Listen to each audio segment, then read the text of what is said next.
Assalamualaikum warahmatullahi wabarakatuh. Innal hamdalillahi jami'a wassalatu wassalamu ala nabiyyina Muhammadin asyrafil khalqi jama'a. Asyhadu an la ilaha illallah wa asyhadu anna Muhammadan abduhu wa rasuluh. Allahumma salli ala sayyidina Muhammad abdika wa nabiyyika wa rasulika nabiyil ummi wa ala alihi wa sahbihi wa sallim tasliman biqadari 'azamati dzatika fi kulli waqtin wa hin. Amma ba'd. Ma'asyiral muslimin, bapak-bapak, ibu-ibu yang dirahmati Allah, puji syukur marilah kita panjatkan kehadirat Allah Subhanahu wa taala. Di pagi hari ini Allah berkenan untuk mengumpulkan kita di tempat yang mulia ini untuk bersama-sama melaksanakan zikrullah dan membaca surah Yasin, serta kita lanjutkan dengan kajian keimanan, memantapkan keimanan kita kepada Allah Subhanahu wa taala. Mudah-mudahan Allah senantiasa melimpahkan rahmat dan barokahnya kepada kita semua. Salawat dan salam marilah kita sampaikan kepada junjungan Nabi kita Muhammad sallallahu alaihi wasallam serta keluarganya, para sahabatnya, dan kepada para umatnya. Mudah-mudahan kita termasuk umatnya yang istiqamah untuk mengikuti ajaran-ajarannya. Ma'asyiral muslimin rahimakumullah,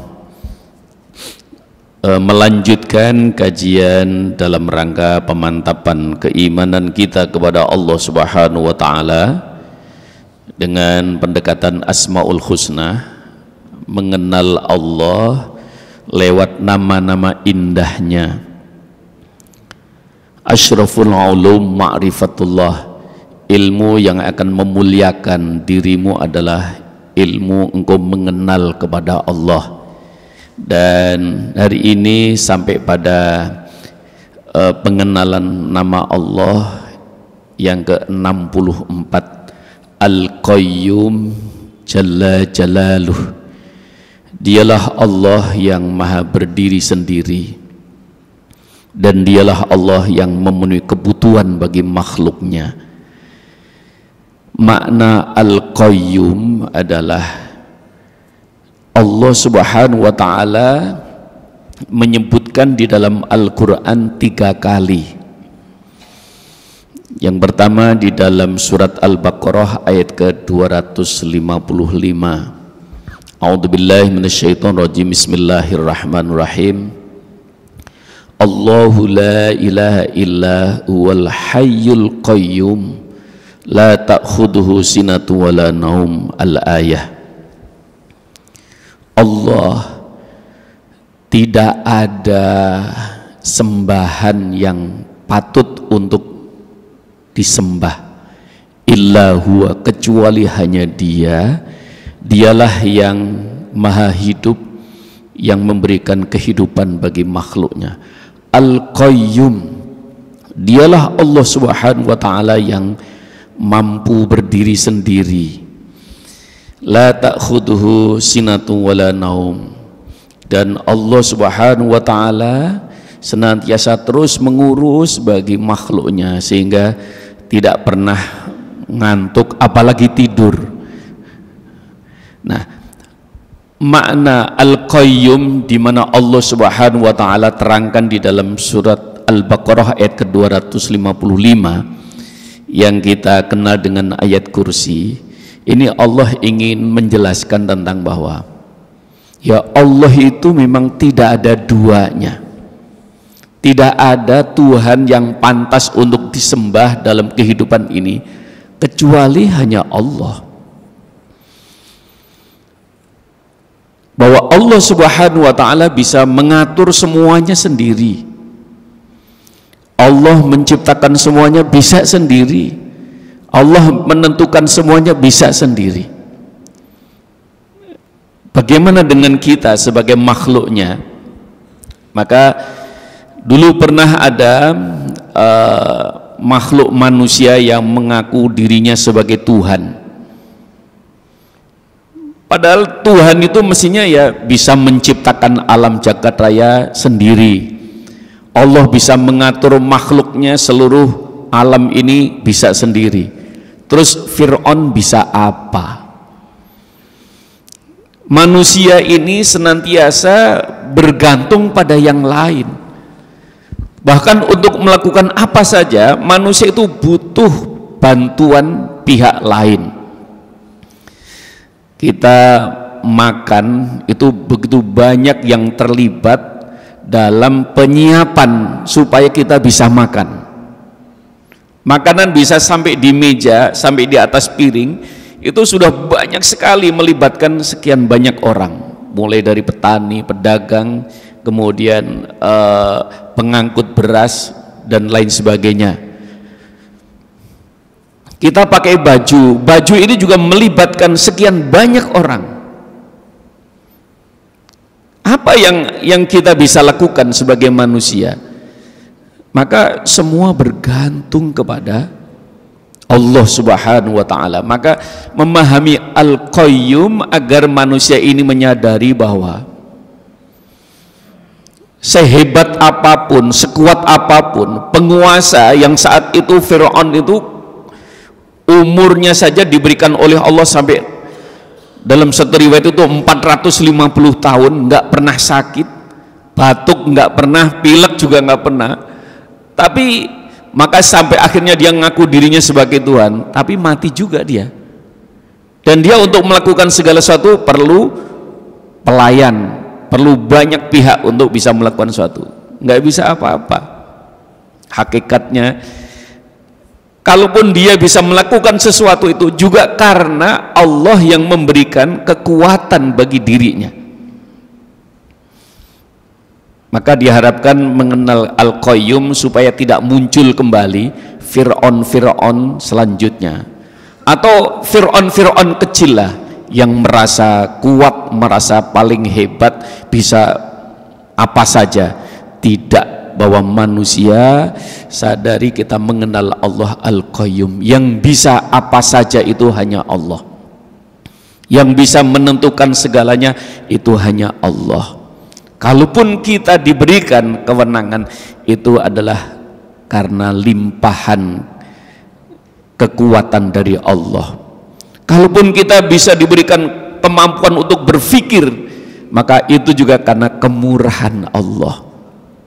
Kita bisa melakukan segala aktivitas, ini adalah kemurahan Allah. Karena bahkan sehebat apapun dan sebagus apapun rencana yang dibuat oleh manusia, Allah semuanya menyatakan wa makaru wa makarallahu wallahu khairul makirin.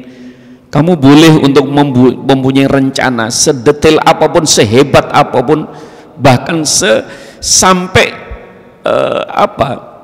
rencana itu sesembunyi apapun, tapi tetap rencana Allah nanti wa makarallah wallahu khairul makirin. Rencana Tuhan yang akan berjalan, sudah direncanakan dengan baik, sudah dirancang sedemikian rupa, tapi kalau Allah nggak berkehendak, itu nggak akan terjadi. Maka kita sebagai seorang mukmin, seorang muslim ini, supaya bahwa tu'izzu man tasha wa tudillu man tasha. Siapa yang akan dikehendaki oleh Allah untuk menjadi bertambah baik, bertambah mulianya, dan siapa yang dikehendaki oleh Allah harus diturunkan derajatnya, harus diturunkan oleh Allah kondisinya. Wa tudillu man tasha biyadikal khair, ada di tangan Allah, semuanya menjadi baik. Karena pasti Allah punya rencana, ada hikmah di balik keadaan itu. Yang dinaikkan pasti juga ada hikmahnya, yang diturunkan pasti juga ada hikmahnya. Biyadikal khair, apa yang sudah diatur oleh Allah, apa yang ada di tangan Allah itu baik adanya. Oleh karena itu, ma'asyiral muslimin rahimakumullah, jadi Allah ingin mengenalkan tentang dirinya bahwa gak ada yang pantas untuk diibadahi, tidak ada pantas yang disembah kecuali Dia Al-Qayyum yang bisa semuanya sendiri. Jadi Tuhan itu ya keren gitu, bisa semuanya bisa sendiri. Sementara manusia kita harus tunduk kepada Allah Subhanahu wa taala. Allah Subhanahu wa taala yang kedua, Allah sebutkan Al-Qayyum di dalam surat Ali Imran ayat ke-1, ayat kedua, Alif Lam Mim, Allahu la ilaha illallahu la ilahul hayyul qayyum nazzala 'alaikal kitaba bil haqqi musaddiqan lima baina yadayhi wa anzalat taurata wal injil. Al-ayah. Alif Lam Mim. Allah, tidak ada Tuhan selain Dia yang hidup kekal dan terus menerus mengurus makhluknya.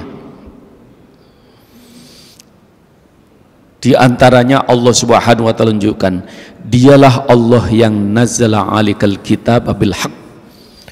Allah turunkan Al-Quran, Allah turunkan kitab sebagai pedoman dalam hidup bagi manusia. Itu adalah bagaimana Al-Qayyumnya Allah.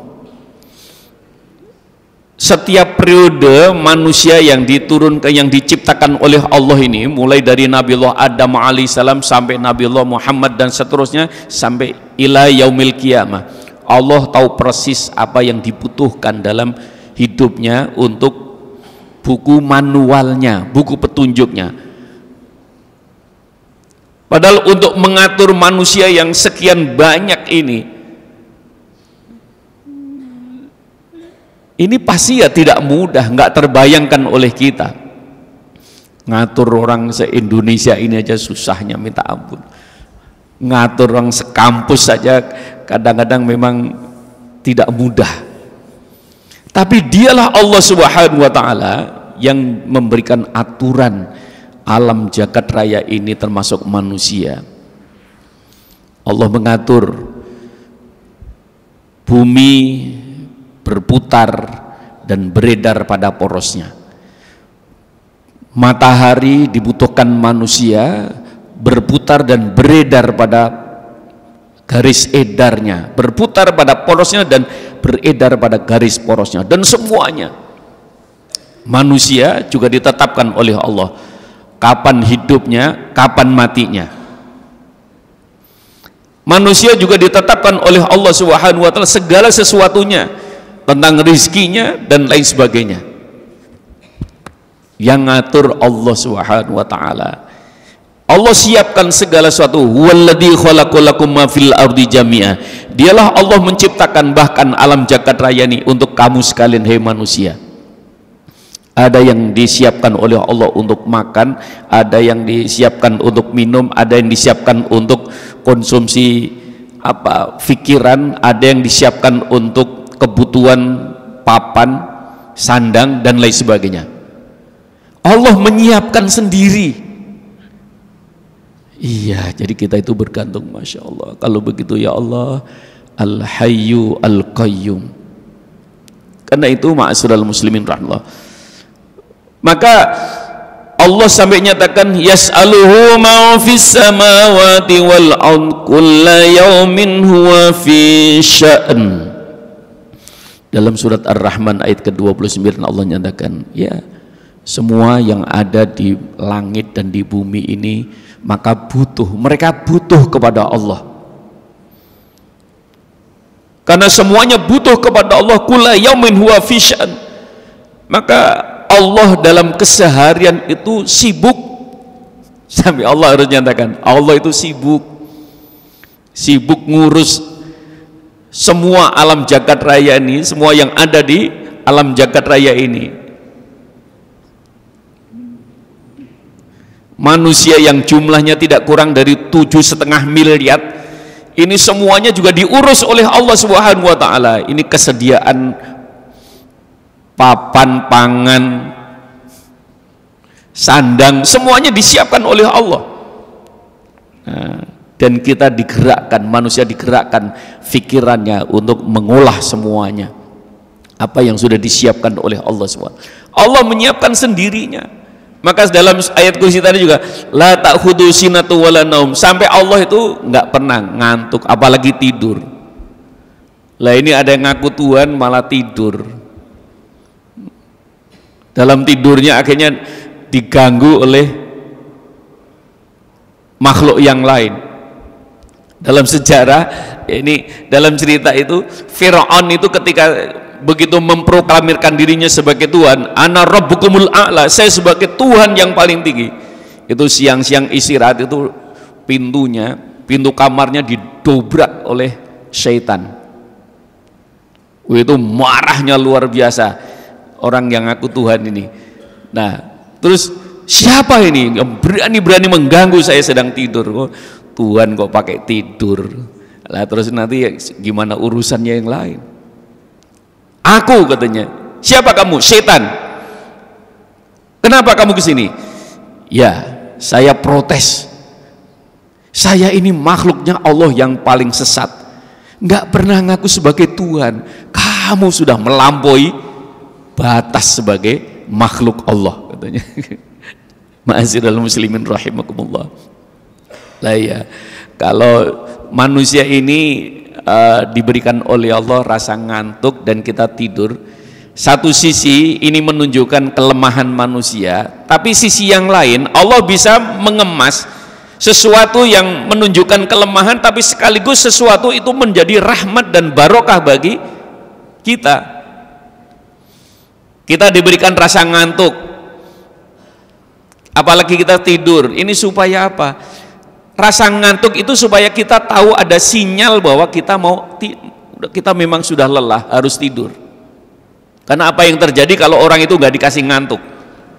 Sedang bawa mobil dalam kecepatan ya lumayan, nggak usah cepet-cepet, kecepatan 30 gitu aja, terus langsung tidur, apa yang terjadi?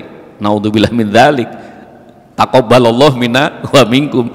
Tapi Allah Subhanahu wa taala berikan. Jadi rasa ngantuk itu dari satu sisi itu adalah ini menunjukkan kelemahan manusia. Kenapa? Manusia itu kalau udah ngantuk, jangankan mau bawa barang yang berat, bawa pulpen aja bisa jatuh. Kenapa jatuh? Ngantuk. Tapi di sisi lain ini juga rahmat dan karunia dari Allah Subhanahu wa taala. Nah, itu hebatnya. Allah itu menciptakan satu sisi menunjukkan itu kelemahan manusia, tapi sisi yang lain itu rahmat bagi orang. Nggak bisa tidur itu mahal harganya. Ini, saya punya jamaah itu saking sudah nggak bisa tidur, itu sudah akut itu, akhirnya apa? Dia harus minum obat tidur yang supaya menjadikan ia tidur. Itu mahal. 1 bulan itu menghabiskan 5 juta untuk hanya membeli obat supaya bisa tidur. Begitu saya ketemu, saya bilang, pengen lepas dari obat nggak? Ya pengen. Nah, makanya minta kepada Allah. Tidur itu adalah pemberian dari Allah Al-Qayyum. Maka lepaskan engkau setiap jam berapa mau tidur, jam 10 mau tidur, ambil air wudhu, sholat, minta, ya Allah saya minta supaya bisa tidur. Akhirnya betul dalam satu bulan itu akhirnya bisa lepas. Kenapa? Allah kasih untuk bisa tidur. Jadi kalau kita tidur ya alhamdulillah, bisa tidur alhamdulillah, ngantuk ya alhamdulillah. Apalagi kebiasaannya kalau udah pengajian itu kan kalau nggak ngantuk ya terus tidur, rasanya enak banget itu, saking enaknya gitu. Nah, oleh karena itu ma'asyiral muslimin rahimahullah, nah Allah berkenan menurunkan petunjuknya dari waktu ke waktu, dari periode ke periode. Allah turunkan pada zaman Nabiullah Daud alaihissalam kitab Zabur ini supaya menjadi pedoman bagi mereka. Dibutuhkan saat itu ya itu. Pada zaman Nabi Musa alaihissalam Allah turunkan Taurat, kebutuhannya ya saat itu semacam itu. Pada zaman Nabi Isa alaihissalam diturunkan kitab Injil, kebutuhan mereka semacam itu. Pada zaman Nabi Muhammad SAW sampai akhir zaman Allah turunkan Al-Quran, dan Al-Quran diturunkan oleh Allah bil haq, dengan kebenaran, nggak ada yang salah. Makanya Al-Quran ini dari sejak sudah 14 abad yang silam sampai saat ini, ya nggak ada. Oh ini dikoreksi Qurannya, nggak ada.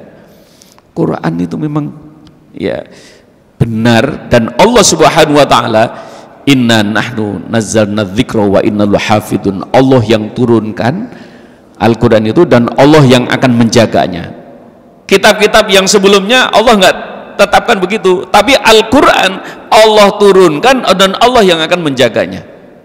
Maka kalau ingin dijaga oleh Allah, jaga Al-Quran, karena Al-Quran itu dijaga oleh Allah. Jadi kalau kita mendawamkan, kita membiasakan hamilul Quran, apalagi hafizul Quran, wah itu dalam penjagaan penuh dari Allah Subhanahu wa taala. Kapanpun dimanapun berada dalam naungan Allah Subhanahu wa taala. Nah, maka Al-Qayyumnya Allah bisa itu sampai menurunkan satu kitab yang, wah ini para ilmuwan itu sampai mereka itu mempelajari tentang kemukjizatan Al-Quran itu sampai luar biasa. Ini hebat ya kitab ini. Karena tidak ada satu buku yang bisa bertahan sampai berabad-abad, mulai dari tulisannya dan ejaannya, tapi Al-Quran tetap terjaga, dan isi dan kandungannya adalah yang dibutuhkan bagi manusia. Maka Al-Quran sekaligus untuk membenarkan, musaddiqan lima baina yadayhi wa anzalat Taurat wal Injil. Al-Quran diturunkan untuk membenarkan bahwa dulu Allah pernah menurunkan kitab-kitab sebelumnya. Kitab Taurat, kitab Injil dan lain sebagainya itu diturunkan oleh Allah dan dibenarkan dalam Al-Quran.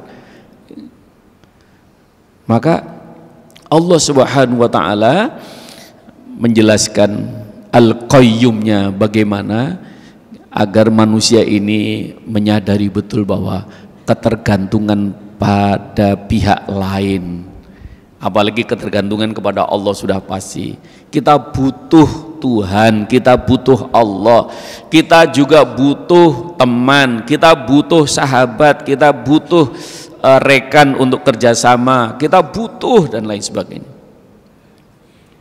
Maka Imam Al-Ghazali dalam kajiannya tentang Asmaul Husna, Al-Qayyum itu Imam Al-Ghazali menjelaskan bahwa Al-Qayyum itu qiyamuhu binafsihi, Allah bisa berdiri sendiri, artinya bisa semuanya itu bisa sendiri. Karena itu wa'anatil wujuhil hayyul qayyum wa qad khaba man hamala dhulma, dalam surat Thaha ayat ke-111. Karena itu tunduklah semua wajah, semua hamba ini kepada Tuhan yang maha hidup, kekal, lagi senantiasa mengurus makhluknya. Wa qad khaba man hamala dzulma, dan sesungguhnya telah merugilah orang-orang yang melakukan ketidaktundukan dan ketidakpatuhan kepada Allah. Maka dia berarti berlaku zalim terhadap dirinya. Maka Allah berharap setelah mengenal Allah, maka manusia menyadari, ya karena saya butuh orang lain, dan bahkan manusia itu sangat bergantung kepada kelompok-kelompok yang lemah. Kita butuh, pokoknya kesuksesan seseorang itu pasti ditopang oleh begitu banyak orang-orang yang lemah. Karena di rumah itu banyak orang-orang yang membantu, bagian nyuci, bagian nyapu, bagian bersih-bersih, bagian ngatur-ngatur.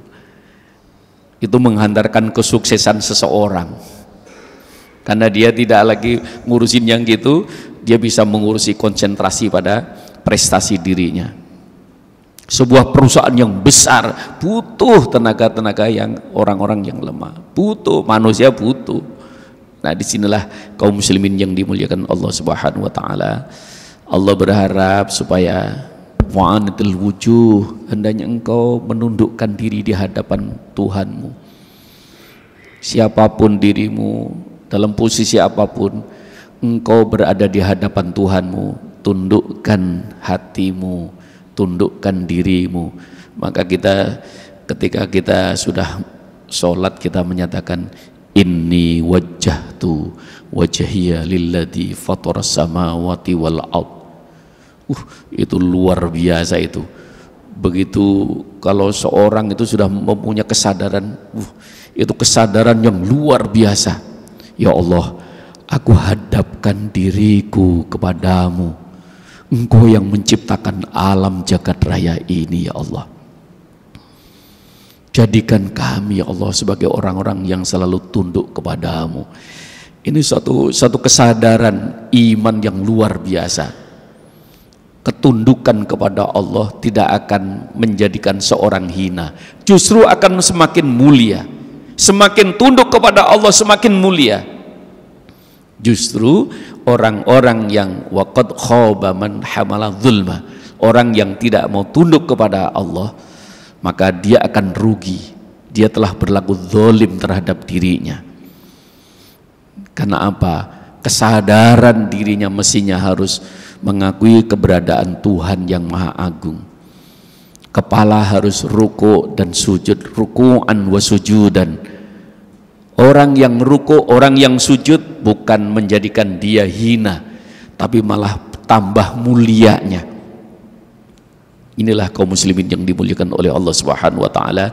Mudah-mudahan ini penggalan ilmu yang mudah-mudahan setelah kita memahami Al-Qayyumnya Allah Subhanahu wa taala, akan semakin bertambah keimanan dan keyakinan kita kepada Allah Subhanahu wa taala, dan kita juga semakin menyadari bahwa kita tidak bisa hidup sendiri.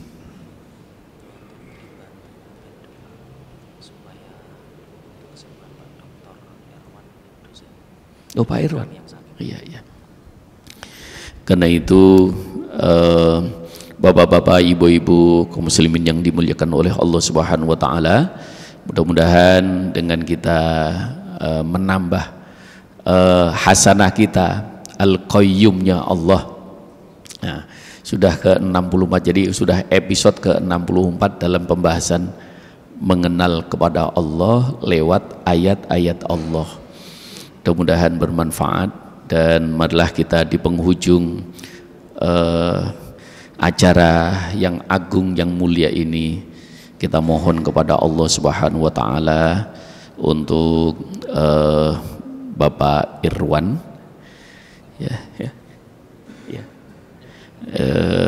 Bapak dosen kita dan sahabat kita, kerabat kita, kita mohonkan kepada Allah Subhanahu wa taala, semoga Allah Subhanahu wa taala mengangkat penyakitnya dan kembali dalam keadaan sehat walafiat.